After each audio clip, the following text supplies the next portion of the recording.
à tous et bienvenue sur le plateau de ce nouveau monde à Télé Sud.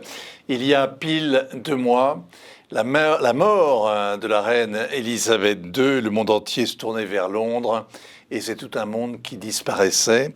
Elle avait 96 ans et tout préparait de longue date, jusqu'au moindre détail de ses obsèques, mais jamais dans l'histoire récente, on a beau chercher, le décès d'un personnage public n'a eu un tel retentissement. Aucun pape, aucun président, aucun leader n'a eu droit à 10 jours de funérailles scrutées ainsi par le monde entier et tant d'hommages unanimes. Il suffit par exemple de penser aux obsèques de Mikhail Gorbatchev, à peu près au même moment, qui a pourtant été le dernier président de l'Union soviétique, qui a démantelé l'URSS, qui a libéré les colonies en Europe. Eh bien, il a été enterré à la sauvette, et alors qu'il aura une place dans l'histoire comparée aux obsèques d'Elisabeth II.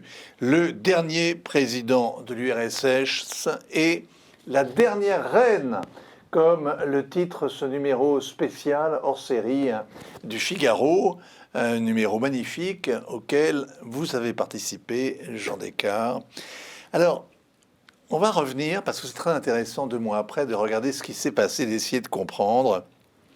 L'émotion est retombée, les journalistes sont rentrés chez eux, un clou chasse l'autre dans la mécanique infernale de l'information continue.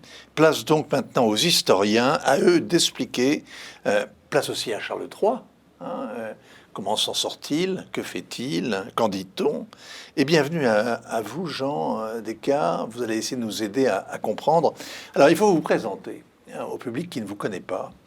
D'abord, vous êtes historien, vous avez été journaliste, vous êtes l'auteur, vous êtes un familier des grandes familles régnantes, vous-même vous êtes de vieille noblesse française, du centre de la France, vous êtes l'héritier de cette tradition-là, et vous avez été un familier des grandes familles, donc vous connaissez bien notamment les Windsor, vous avez écrit plusieurs ouvrages sur la reine, notamment celui-ci, c'est le dernier qui soit sorti, cet hommage à Elisabeth II paru chez Perrin comme Le siècle des sacres, qui est un magnifique album illustré, ou votre Elisabeth II.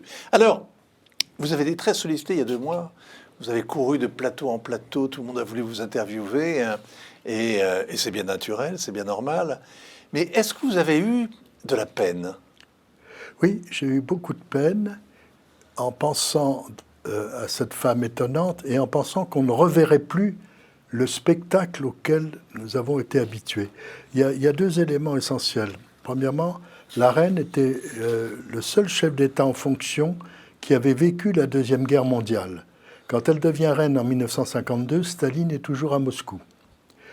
Deuxièmement, lors de son couronnement et de son sacre en 1953, contre l'avis de son Premier ministre Churchill, elle exige que la cérémonie soit télévisée. Alors la télévision est assez balbutiement, elle était évidemment en noir et blanc. Churchill est furieux. Pourquoi fait-elle ça? Ça n'est pas de la mégalomanie, mais c'est pour que les gens, dans les endroits les plus reculés du Royaume-Uni et du Commonwealth, qui pourraient trouver un pub où il y aurait un petit téléviseur en noir et blanc, aient l'impression d'être invités à l'abbaye de Westminster. Sans avoir besoin de louer une épée. Voilà, absolument. Et moi, je me souviens, très jeune, j'ai vu ce film avec mes parents. Elle est devenue la reine de l'image, et elle l'est restée. Est-ce que, en écoutant tout ce qui a été dit pendant ces 10 jours, vous avez pensé à Elisabeth II autrement? Est-ce que vous avez découvert quelque chose en écoutant les témoignages des uns et des autres? Bien, c'est une femme qui avait beaucoup d'humour qu'elle ne pouvait pas toujours montrer parce que sa charge était immense. Il faut bien rappeler qu'elle avait connaissance de tous les dossiers du gouvernement, de tous les messages diplomatiques, de scriptés.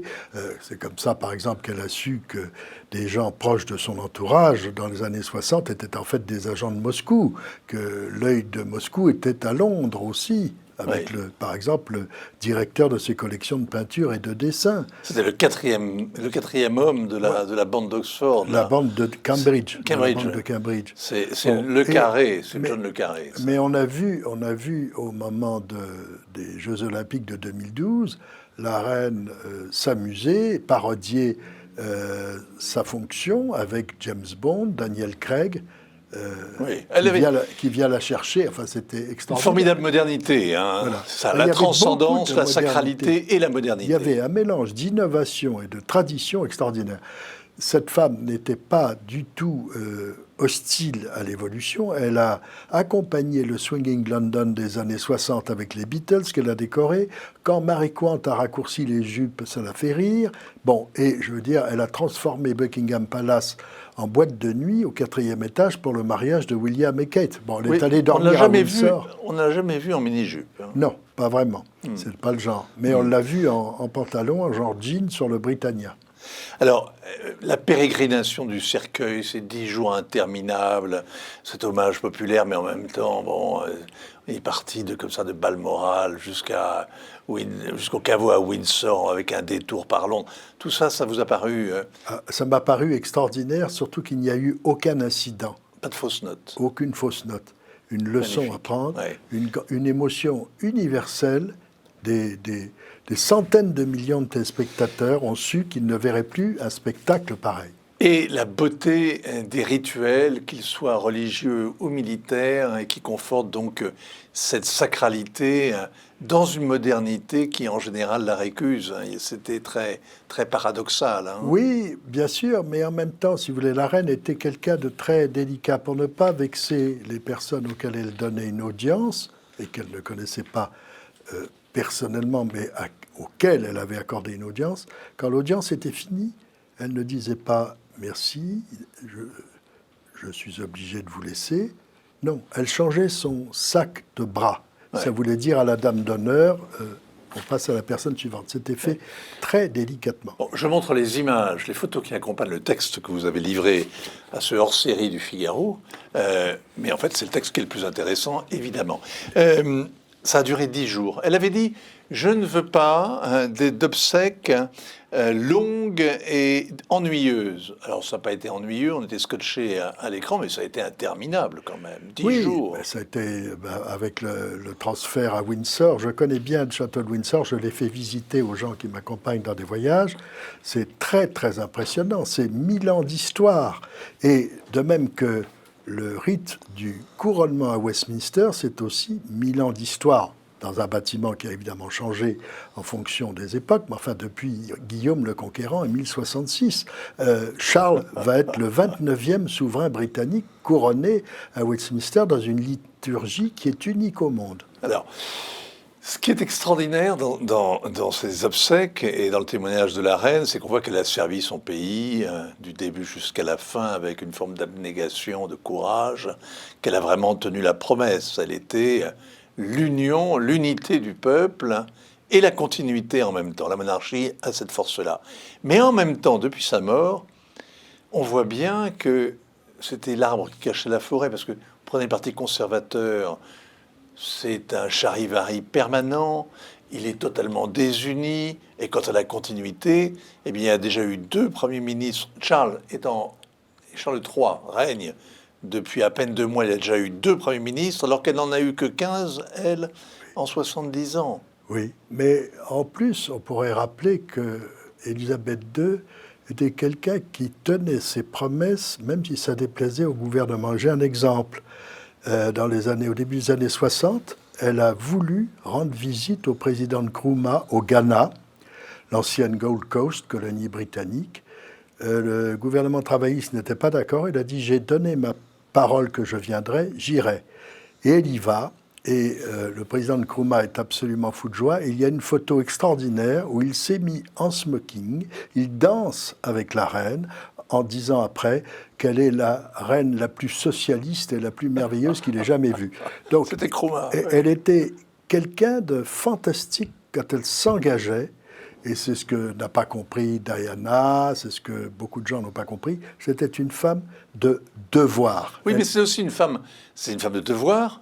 Vous avez tout à fait raison. Mais c'était au service de l'institution et de son pays, de la grandeur du Royaume-Uni. Mais c'était aussi une femme qui avait des convictions. Par exemple, pour l'Afrique, elle avait un attachement très particulier au Commonwealth et à l'Afrique en particulier. Absolument, et c'est ce que n'a pas compris, par exemple, Meghan, lorsque la reine l'a chargée avec Prince Harry d'une mission très importante dans plusieurs États africains. car elle ne pouvait pas être partout, et elle était déjà un peu fatiguée, c'était il y a 2 ans et demi. Meghan s'est trompée et a commis une insulte grave en disant « mais ça n'a aucun intérêt, le Commonwealth, c'est une gaffe, une faute dramatique ». La reine était furieuse, car tous ces échanges, y compris avec l'Afrique et tous les pays, étaient pour elle très importants. Elle était un trait d'union. C'est essentiel de le rappeler. Alors, depuis sa disparition, et au moment de sa disparition, on a beaucoup parlé d'un certain nombre d'États, d'anciens dominions, qui voulaient s'affranchir justement et qui ne voulaient plus avoir le souverain britannique comme chef d'État. Oui, c'est le cas en suspens de l'Australie et peut-être du Canada. Il y aura peut-être moins d'États, mais ça ne dépendra plus d'elle. Mais elle a tout fait pour que le Commonwealth, cet ensemble étonnant, puisse fonctionner. Elle disait, c'est ce que nous avons en commun. Elle y tenait beaucoup. Et les cérémonies du Commonwealth étaient essentielles pour elle. Et il y a d'ailleurs plusieurs chefs d'État africains qui, bien que non membres ou récemment membres du Commonwealth, qui ont fait le déplacement pour être... Oui, parce qu'elle représentait par la longueur de sa vie tout ce qu'elle a vécu. Je veux dire, elle est née en 1926, elle avait 13 ans en 1939. Donc, j'insiste, la Seconde Guerre mondiale, elle l'a vécu avec le cauchemar de l'abdication de son oncle Édouard VIII, qui propulse son père, donc Georges VI, sur le trône, etc. Elle était préparée à l'âge de 18 ans à traiter tous les secrets d'État, tous les rapports confidentiels. C'était une femme de grande expérience, je veux dire, dans tous les domaines. Alors, évidemment, on ne sait pas le détail, on n'a pas le droit de le savoir, mais on le saura un jour, les archives s'ouvriront. Je ne suis pas sûr, mais même Madame Thatcher a été obligée de reconnaître que la reine connaissait très bien son métier. Elle était studieuse, elle travaillait. Oui. Moi, je me souviens, j'étais à Londres et on voyait une fenêtre à Buckingham Palace qui était encore éclairée à 11h30 du soir, et on m'a expliqué que c'était un des bureaux de la reine. C'est de la propagande. Ça voulait dire, non, mais qu'elle n'était pas d'accord, et que d'ailleurs, le lendemain matin, elle avait rappelé le Premier ministre pour un rendez-vous complémentaire, car elle n'était pas d'accord ou elle ne comprenait pas un des dossiers.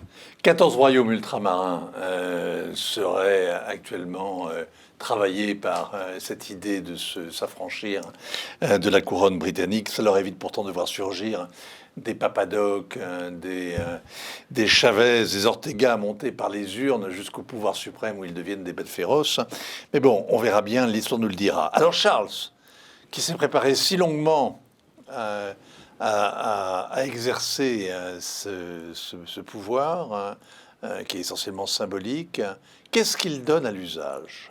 Écoutez, la reine a fait la chose la plus astucieuse qu'elle pouvait faire à la fin de son règne, en 2005, en organisant le mariage de Charles et de Camilla, de façon à ce que, à sa propre disparition, la souveraine, ça ne soit pas un problème supplémentaire.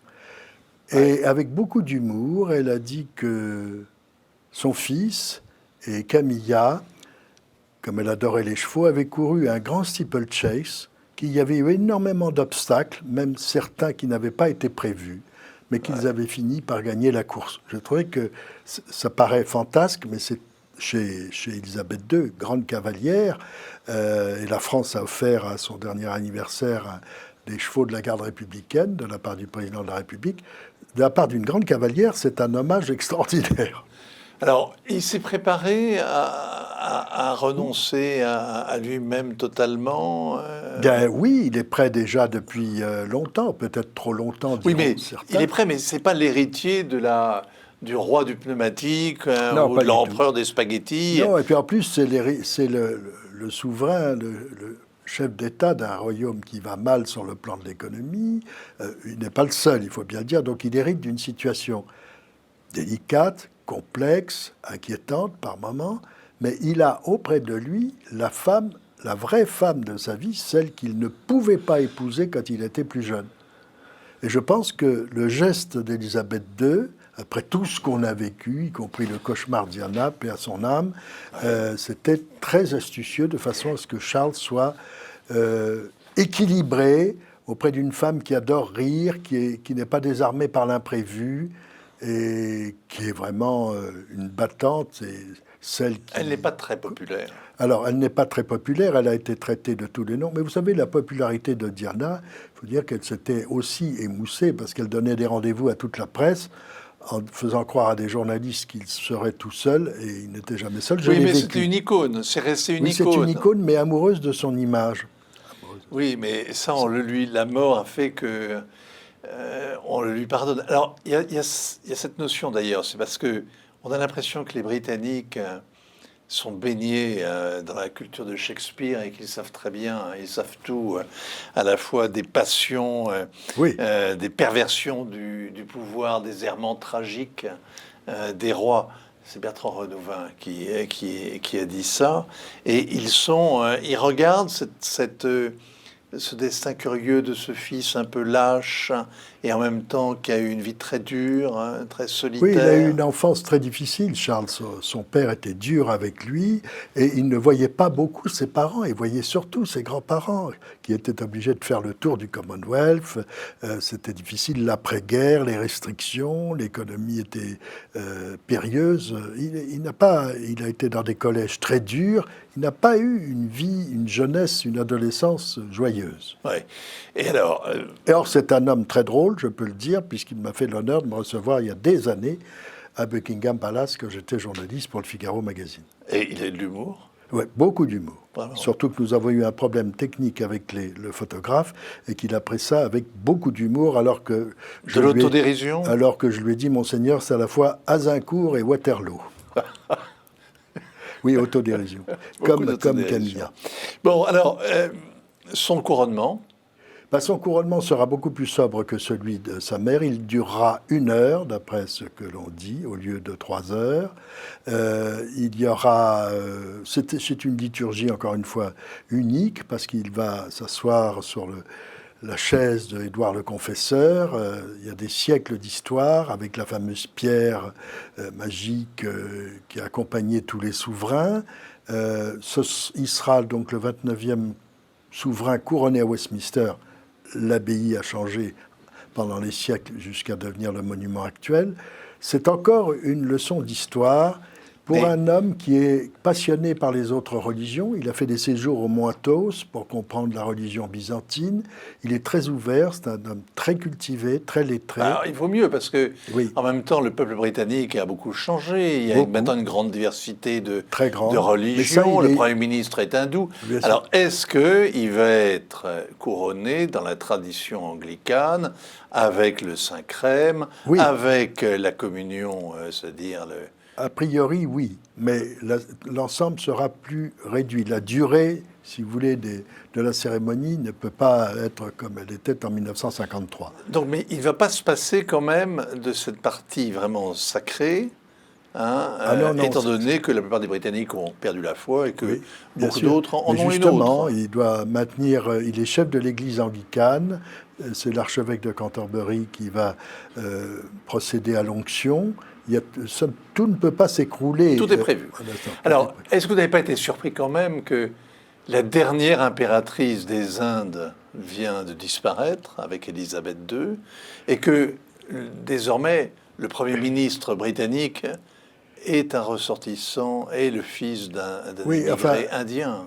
Pardon, elle n'était plus impératrice. Elle l'a été. Oui, c'était délicat parce que l'indépendance de l'Inde, c'est 47 et Élisabeth arrive en 53, 52, 53. Donc l'Inde était déjà indépendante, mais elle aimait beaucoup l'Inde et elle y a fait des voyages. Elle a été reçue d'une façon extraordinaire. Et pour son mariage, on se souvient de personnages extraordinaires comme Gandhi qui est venu, etc. Elle était très ouverte à toutes les traditions des pays du Commonwealth. Elle dansait les danses du Canada. En Éthiopie, quand il y avait l'empereur Haïlé Sélassié, elle l'a accompagné, elle a participé à tous les événements, elle s'adaptait d'une façon extraordinaire à tous les États. Charles aura cette plasticité, cette souplesse, vous croyez? Ben, le monde n'est plus le même. D'abord, il est réduit par la médiatisation, donc les événements sont systématiques et peut-être moins étonnants.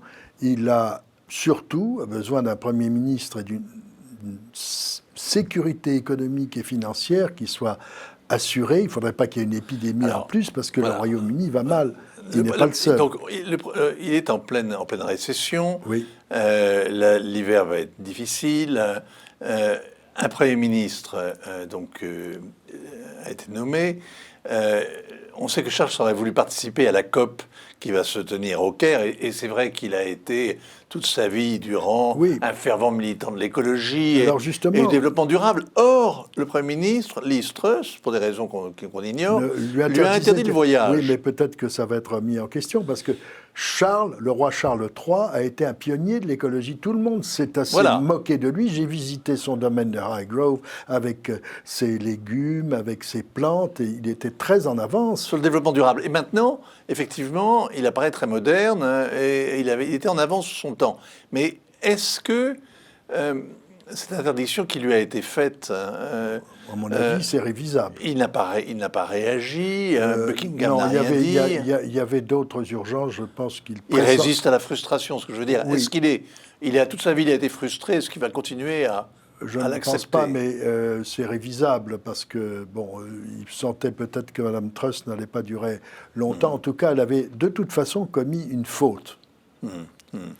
Alors, le règne d'Élisabeth II, si on regarde de très haut, a vu le renforcement de la finance internationale, et c'est frappant que ce soit un banquier d'affaires qui prenne la suite à la tête du gouvernement, mais finalement c'est une tendance longue, et les banquiers sont influents à Londres depuis des siècles, mais là particulièrement parce qu'il y a eu le dumping social avec l'immigration, la casse du service public qui est bien réelle, le pourrissement culturel aussi, l'effondrement démographique aussi des Britanniques. Et on se dit, mais finalement, la reine, elle a fait son métier de reine, elle a incarné une sorte d'arbitre au-dessus de la mêlée, la continuité, mais en même temps, elle n'a rien fait pour influer sur les choses, pour empêcher cette évolution du Royaume-Uni qui le mène aujourd'hui peut-être un peu dans l'impasse. Vous savez, on n'a pas, je veux dire, de leçons à donner, parce qu'il faut voir qu'un certain nombre de pays ne sont pas dans une situation brillante et n'ont pas au moins ces décennies de prestige et de rêves qui sont inoubliables.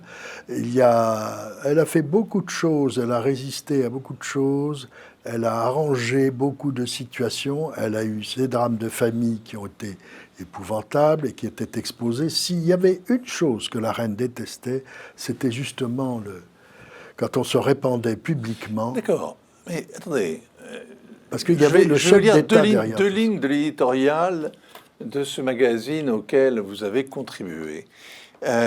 Plus qu'une vraie souveraine, si la souveraineté reste bien l'autorité suprême à qui nul ne peut s'imposer, elle aura été au fond la plus formidable des illusionnistes sur une scène dévastée. Ça donne un caractère tragique à la manière dont elle se sera consacrée pendant 70 ans à sa charge, avec un dévouement inlassable. Mais the show must go on. Oui. Illusionniste. Illusionniste, quelqu'un de bien élevé qui détestait qu'on étale ses problèmes, ses difficultés en public. Et elle en a eu. Elle a eu des drames épouvantables. On l'a vu verser une larme lorsque le paquebot, le yacht Royal Britannia, était désarmé, parce que c'était sa vie. Et on l'a vu secouer de spasmes lorsque Lord Mountbatten, que j'ai connu personnellement, a été assassiné par l'IRA. Elle n'était pas du tout insensible, mais elle n'aimait pas qu'on se répande.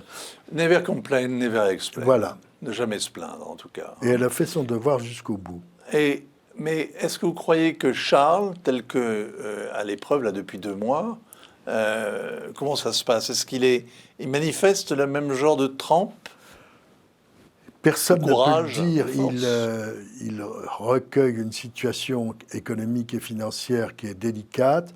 C'est un homme habitué aux coups durs. Il en a eu beaucoup dans sa vie. Je pense qu'il est bien entouré.